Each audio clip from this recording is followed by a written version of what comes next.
My name's Claire Weeks. Oh, and you can hear me. And I'm a senior customer success consultant at LinkedIn based in Sydney. My role is to partner with our key enterprise clients post-sales to ensure they are seeing return on investment on the products that they've invested in. And I'm really excited to come and speak to you today. And Martin and I are both very conscious that we stand between you and a large glass of red wine. So hopefully we'll make it as engaging and entertaining as we possibly can. Martin, I will leave you to do your own introduction. Yeah, thank you very much, Claire. It's great to be here today. My name's Martin Trulo. I'm the Managing Director of Consulting for Alexander Mann Solutions, which I'll introduce in a minute. I'm based in Hong Kong, so flew down yesterday, but great to see everyone in the room. And I was more worried, actually, on the wine front when she said she could smell wine. It's definitely not us. It's from fresh wine upstairs. Excellent. I did not indulge at lunchtime, you'll be pleased to know, so I won't be stumbling off the stage. But I do have my Madonna mic tied into the back of my dress, so if there's any crash and I suddenly go quiet, then I'll try and start shouting so you can all hear me. So Martin and I have got a very big agenda today, but I thought it would be useful for him to set the scene as to his background and his experience and talk a little bit about his solutions and sourcing. Yeah, so this will be very brief because really what we want to do today is share our learnings around talent acquisition functions and specifically regarding sourcing. But just to kind of set a bit of context, and I can see in the room some close alumni and friends of Alexander Mann Solutions, some clients, some ex-clients as well, and some colleagues. But for those of you who don't know us, we are a global company headquartered out of London with a big presence in Australia and New Zealand and the rest of Asia Pac. And we focus on talent acquisition and management solutions, and we do that through outsourcing and consulting. So product services like RPO, but like sourcing only outsourcing, but also advising companies on what to do with their own functions if they want to build it themselves. And where that's led us, and a lot of the learnings I'll be sharing today with Claire, is really, we've been on a journey of direct sourcing since we started in '96. We launched the specialized sourcing function getting on for over 11 years ago, and we've been on a journey of evolving that. Over many years, we've learnt a lot. I've lost a lot of hair, but as we've gone through that, I think we're at a stage now with over 700 sources in our business, and all they're doing is sourcing using corporate talent acquisition technologies and our clients' employer brands. So we only ever work in our clients' brands. So in many senses, what we do is exactly what all of you do in the room, just from a slightly different commercial framework. We have a very strong partnership with LinkedIn, and really, again, that's about looking at direct sourcing techniques, technologies, as well as talent brand and employer brand programs. Thanks, Martin. So we will be using the hashtag InTalent today, which I've heard is the #1 trending hashtag in Sydney at the moment. So well done, guys. Thank you for being social and sharing a lot of information. So what are we going to talk about today? Well, we're going to be talking about this evolution or this revolution as we really see it, and why it's happening and how it's happening and what that looks like. We'll also be talking about how new subject matter roles that have previously sat outside the recruitment or the talent acquisition function are being merged into this organization, and the importance of sourcing as driving that funnel of candidates coming through the process. We'll also be talking about the career pathing available for people going on this journey. So what competencies should be identified at the interview stage when you're bringing new talent into the team, and what can a career path for a sourcer look like? Finally, at LinkedIn, we say if you can't measure it, you can't manage it. So we'll be talking about some metrics and some data and some information points that we think are relevant for people going through this journey. So a lot of ERE articles have been referenced throughout the day today, and this was one that resonated with both Martin and myself. I'm a big fan of John Sullivan's work, and this one in particular got a lot of feedback, and an article that followed up written by Glenn Cathy, which I also particularly enjoyed reading. But John talks about the death of sourcing and how the new challenge is going to be actually selling, mainly because the amount of information that's available on candidates is so huge that anybody can be found. His general conclusion was that there's so much information out there, anybody can be found. We actually believe that there's so much incomplete information in there that it's really hard to pinpoint those people. So the sourcing function really is critical, and it's here to stay. Obviously, technology has been introduced into the market, such as web crawlers and LinkedIn, and that's disrupted and displaced and shifted some people. But that sourcing function and the ability to make sense of that big data and the amount of metrics that are available is something that's going to be key. So setting a bit of a context to the revolution or the evolution, why has this actually come about and what's happening? Well, you heard earlier in Pat and Brendan's session that 80% of the P&L is linked to talent, so that's a huge cost to the business. Particularly essential that it can be both an asset and also a liability. Glenn Keyes from Aspen Medical mentioned that the cost of a bad hire can be up to $70,000, and obviously that's going to be extended depending on the seniority of the role. So talent as an asset and a liability means that people are bringing different functions and different expertises into their own areas. As HR and recruitment and talent acquisition gets a seat at the table and becomes more of a strategic play to businesses, there's certain metrics that are going to be surfaced, and things that you can see on the screen, such as the quality of hire, touching both active and passive candidates, the cost of hire, and also the time to shortlist. These metrics are being surfaced more, and people are becoming much more aware of how they're affecting. A bit of information from BCG as to how the talent challenge is getting tougher. The labour shortage and the type of skills that Australia needs to succeed isn't on a par with the amount of talent that's available. And you can see a couple of different screenshots from different areas around the APAC region, but there's definitely some troubling times ahead if we don't face this one. And also, one of the previous sessions mentioned the importance of the Talent Brand Index, or the TBI, and that's certainly shown in the bottom right-hand corner of the screen, where things such as time to hire, cost of hire, and quality of hire can only be increased if a company's brand is particularly strong in the market. So what's led to this change? LinkedIn runs a lot of different surveys, and we are always going out to our clients to ask them what's important to them. So in our recent Talent Trends survey in 2014, we asked our client which is their main operating priority. And you can see globally and across ANZ, resoundingly that came out at the ability to source and bring into the business highly skilled talent. So really the critical element for transformation among companies going on this journey when they're moving from a reactive to a proactive function is that sourcing capability. The amount of data out there and the way that people create and consume data is obviously changing over the past number of years, and some information from We Are Social here as to the areas that data is created, the way people are communicating, how that's changing. Information is held on so many different channels and through different sources that being able to make sense of that big data point is something that a sourcer is going to be particularly strong at. So continuing what the revolution looks like, Martin and I have been discussing different ways of presenting this, and we've seen some interesting ways that other clients have gone through the process and the journey of moving from reactive to proactive. But what we see is what we're calling wave one, is somewhere where some of you might position yourselves. How many of you, just out of interest, have an HR generalist managing recruitment and then perhaps an administrator supporting you? Show of hands. A couple of people, yeah. It's something we see quite frequently with our client base, and anybody who is an HR generalist holding recruitment responsibility probably has 1,000,001 things to do every day and unlikely very little support. So we certainly see people staying in wave one for longer than they might think before they go on that journey to wave 2, 3, and 4. And wave 2 looks a little bit more in depth when we start to look at the rise of the recruiter. So the recruitment function really being broken out from the HR generalist, allowing them to go on and do the roles that they're trained and recruited to do, and the recruiter taking on the hiring responsibility. Wave 3 looks a little bit different, and Martin's going to take us through the sourcer specialism. Thanks for clicking the slide. This is probably the first presentation I've ever done where I haven't had control of the clicker. I hold the power. And my colleagues will know that's quite a big challenge, let alone having one of these on my head. So I think wave 3 really started in the US, probably getting on for about, as I said earlier, 12 years ago, which was this evolution into creating sourcing as a specialist role. And the US very much led that, followed by some organizations in Europe, and started to come in to Asia Pacific probably about 8 years ago, often in the tech industry. We saw companies like Microsoft roll it out first, Oracle's, amongst others, including Google. But it's interesting, I think when I travel across the region from places like Singapore to Malaysia to Indonesia, very few organizations have actually shifted this to this model. It's very much in wave 2. And a lot of that comes from potentially concerns about resources. How do you model it? How do you create the sourcer role and the specialization, which we'll talk about a little bit later. I mean, where we're we really basically have implemented this across all of our models, probably getting on for about 5 years ago.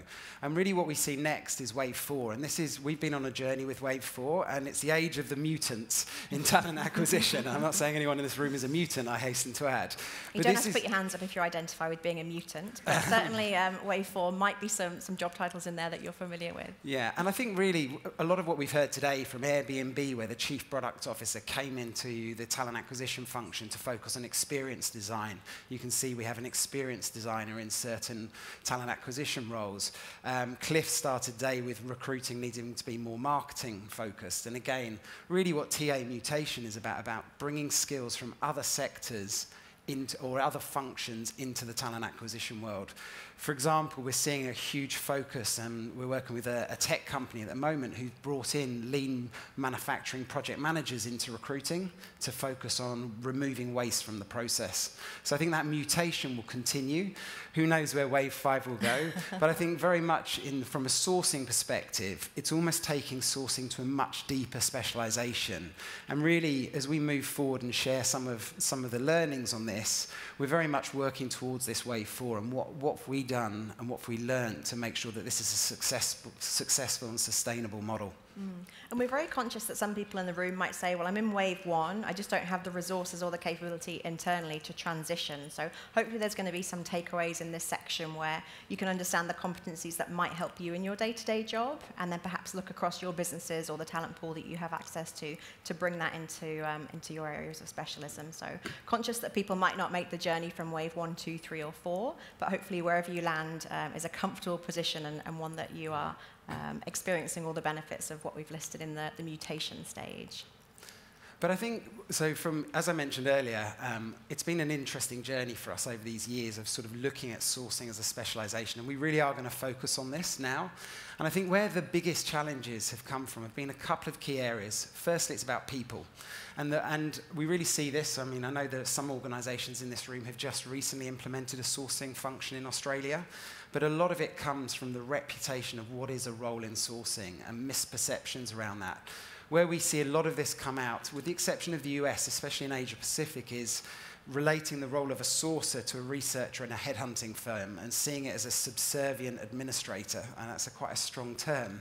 But actually that creates a lot of issues for people wanting to move into sourcing, and we've seen a real need to shift the perception around that. A lot of what comes back to that again is around the way you design processes. How do you design handoffs between a recruiter and a sourcer and an administrator, to create true accountability and the relevant experience, most importantly for the candidates as well as the hiring managers. Also about technology infrastructure. I'm a strong fan of ATSs, but they don't help sourcing. In many senses. Some of them are better than others, but I think we've seen a huge growth in sourcing technologies with the likes of Avature, with things like HireVue, amongst many other areas. But without some of those technologies to facilitate the right type of process, sourcing will fail. So it's something, again, that we've been learning. But a lot of where this comes back to is the traditional career path, and it exists pretty much in wave 3, but also in many organizations in wave 4, is very dysfunctional, because basically it creates sourcing as a stepping stone to becoming a recruiter. And in our experience, what we've really had to do is reposition it, and I'll share with you a career structure very transparently later, which is about shifting the dynamics, so sourcing is very much on the same level. And for any of those of you who were here yesterday when at the leadership forum where Airbnb said, my sources are on the same level as my recruiters, I think that was a really an interesting moment of truth, and I think that's where it has to go. What we didn't get into perhaps so much of is what are the career paths, and many of the times the only route a sourcer can go is to becoming a recruiter. Now ultimately that does depend very much on the size of your organization, the volume of hires, but I think having just seen Christine's and Sharon's presentations where you've got volumes, we absolutely believe there's a different way of treating sourcing as a role.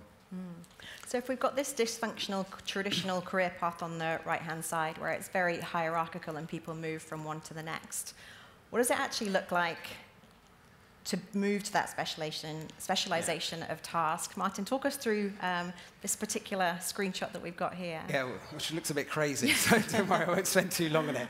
But I think the first learning for us, and it has been a learning which is continually evolving, I think many people have said the journey to transformation changes.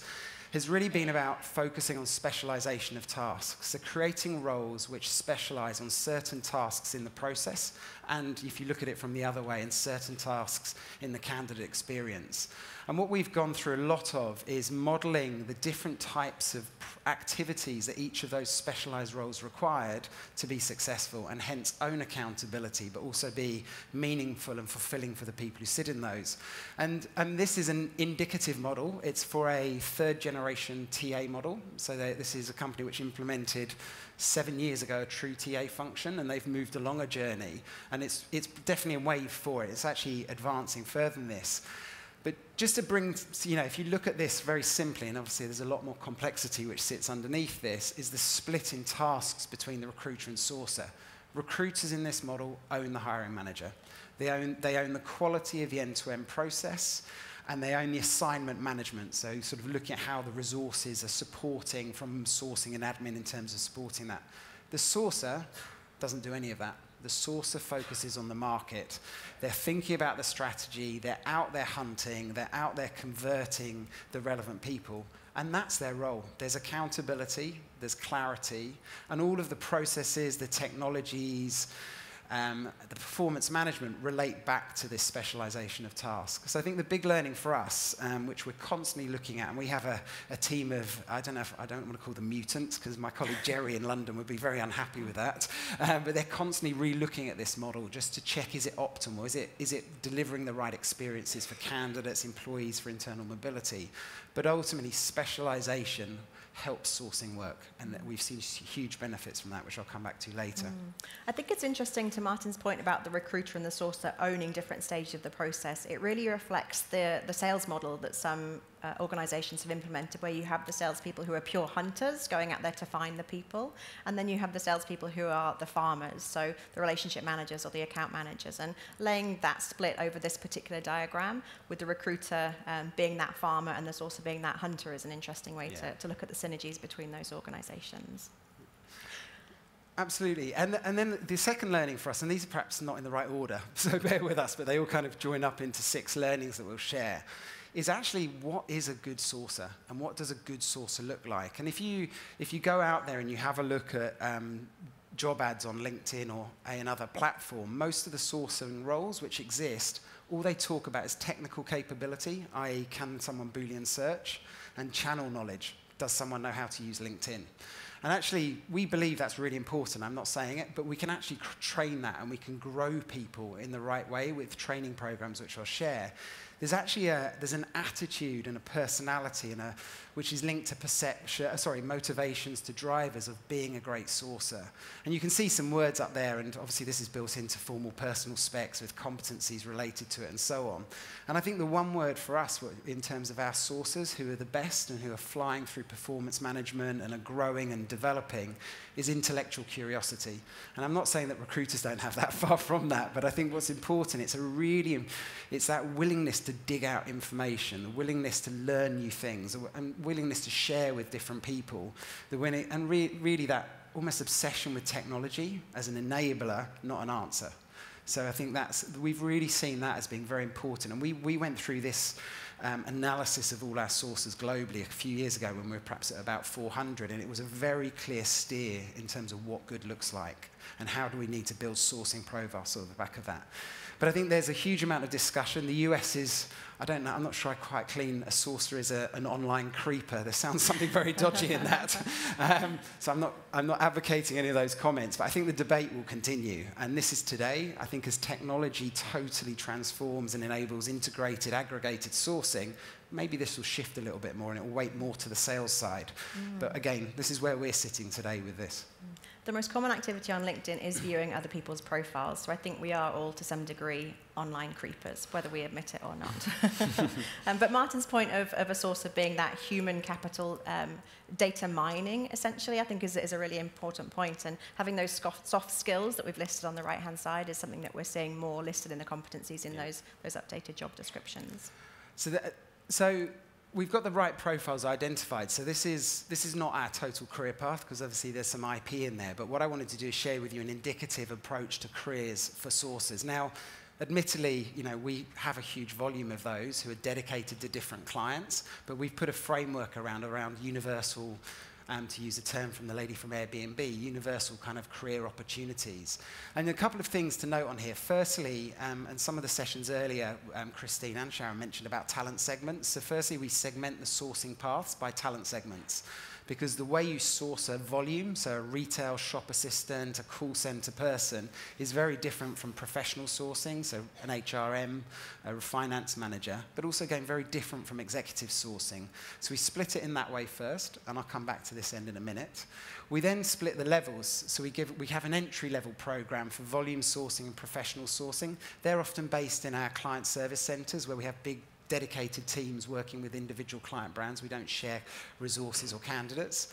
And for that, we have to grow our own. We recognize there aren't enough sources out there. That capability does not exist. The market is changing. We will need more of these to achieve what Claire mentioned earlier around the business case. So we grow our own, often in partnership with governments. So for example, we've just opened a new centre in Belfast, Northern Ireland, which sounds maybe a bit different, but the reason why is some great talent, not enough opportunities for them, but a real intellectual curiosity around technology. So we've partnered with the Northern Ireland government to develop training programs to accredit these people. We can also bring people in at experience levels, at level 3 and 4, and that's really where you start to see them being positioned at the same level as recruiters. They're not subservient, they are peers. And our sources can move across to recruiting, and interestingly, recruiters can move back. So if recruiters have had that time where there's been a lot of discussion about this today around the fun with hiring managers, you know what? They can go and focus on being a really great sourcer if that's their preference. But all of them can move up into leadership roles. So sourcing, and we're not there yet because it's still relatively early, but sourcing team leaders could absolutely go to TA leadership roles. Many of you have in this role.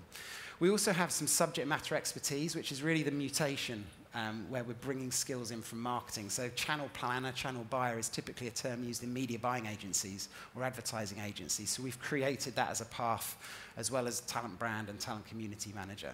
So I think just thinking about those paths, having balance, having different opportunities, whether it's subject matter experts, some of the best sources, like some of the best salespeople, would make horrific managers.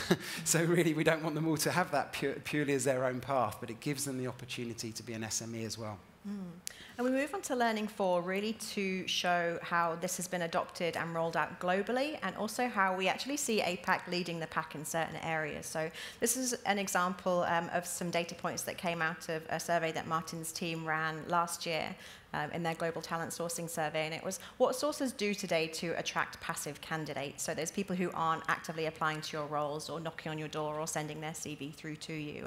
And from a LinkedIn perspective, it's great to see that a good chunk of them are coming to LinkedIn to find those passive candidates. But equally, to the point of having different competencies and behavioral aspects of a source's strategy, having the soft skills to be able to go old school and pick up the phone, reach out to somebody and have a conversation. Globally, we see North America as having adopted this particular structure a little earlier than the rest of the market. But what energized me is that the people who completed this survey in APAC were actually more comfortable and more competent using online tools. We think basically because it's the new normal here. Anybody coming into the market slightly later, it's just what you do. You're using technology and you're using databases and all the amount of information that's available to you to be able to locate those people. So I think when I joined the business about 8.5 years ago, a lot of, it was early days of LinkedIn, if any of you can cast your mind back to those days. I think it's the 12th anniversary today of LinkedIn. But really the training, around, flick to the next slide, please, around sourcing was all around technical. So again, it came back to Boolean searching. It came back to how to search on job boards, how to write job ad copy to get it optimized and more searchable. And you know what? That's still very important. But what we've created and what we've really learned is that a real focus on a much richer, and I use the word more balanced, sourcing development program. And whether this is entry level or people who are shifting across from recruiter roles, we've worked to create a program which talks about technique, it talks about the channels to market, a la LinkedIn, and the LinkedIn one is leading to a LinkedIn accreditation, but also things like process systems, brand and experience. I think Airbnb said today that, you know, recruitment talks to more people than the business does from a customer perspective. Sourcers talk to a lot more people than recruiters do in the new world, in wave 3 and 4. So we need them to be absolute brand advocates. And not just about having an ad to deliver the brand. They need to know how to deliver the brand on the phone and how they deliver a certain tone of voice and a personality. But also, importantly, we've added sales to it. So sales techniques, which there was a bit of discussion earlier about online dating rejection techniques being interestingly run by the recruitment function. But actually, you know, rejection, closing, and all of those, sourcing has a significant part of that. And what all of this leads in our world is to this program where people become sourcing ninjas. And that's a real photo of a belt. It's given out to our teams who go through this program. They're very proud of it. It gives them a real sense of, you know, identification of sourcing being a real career and something they're developing. And this is Clarice, who's based in our Melbourne office, working for one of our very important clients in Australia. And she's gone through that program. And interesting, her background, she was in an in-house recruitment role, full process, and she shifted across to sourcing. And that sense of, you know, if you look at her, she's got that intellectual curiosity, but that real focus on learning and developing and being a very best source that she can be. Kind of want my own sourcing ninja belt, Martin, if that's possible to you'd have to do the hook me up later. Vacancies available at AMS Careers website. Gosh, LinkedIn is pure transformation. I've got a new job just by standing on the stage. And then just another thing, and I noticed we're running a little bit short of time as is usual with me talking.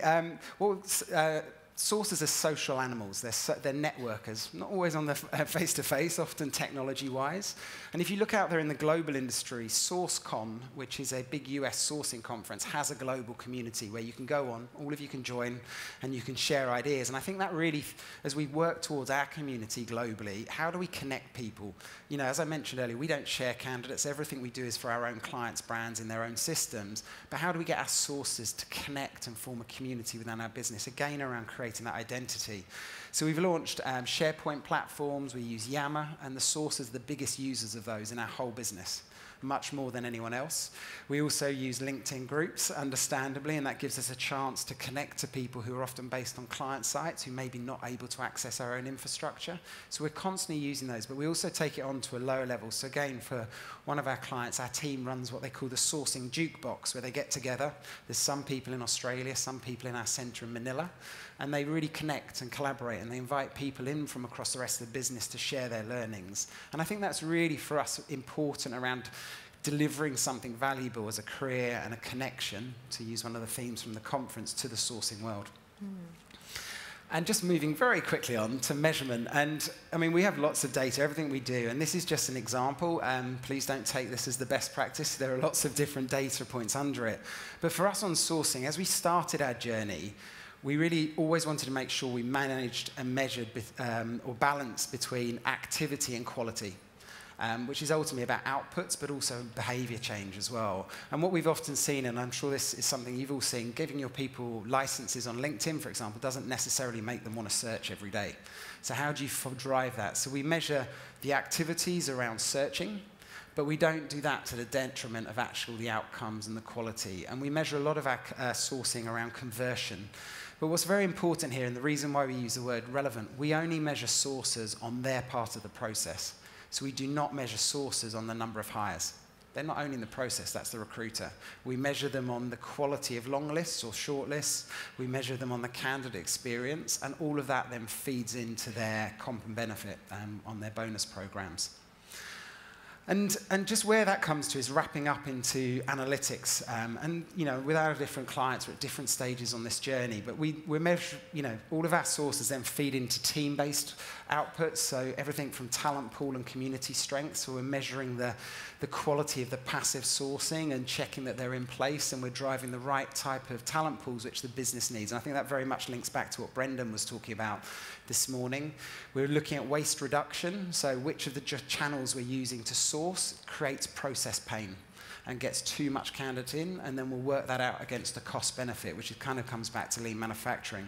We do, NPS, which was again, I think, mentioned by Brendan yesterday and this morning, which is Net Promoter Score for measuring candidate experience.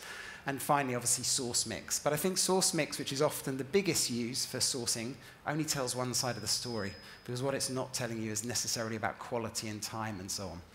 So where this has got us very quickly is, I think, as we've gone on this journey, and we're still on the journey, I think this journey will never stop. It will continually evolve as the world of technology changes, as the nature of the talent shortages will change, and so on.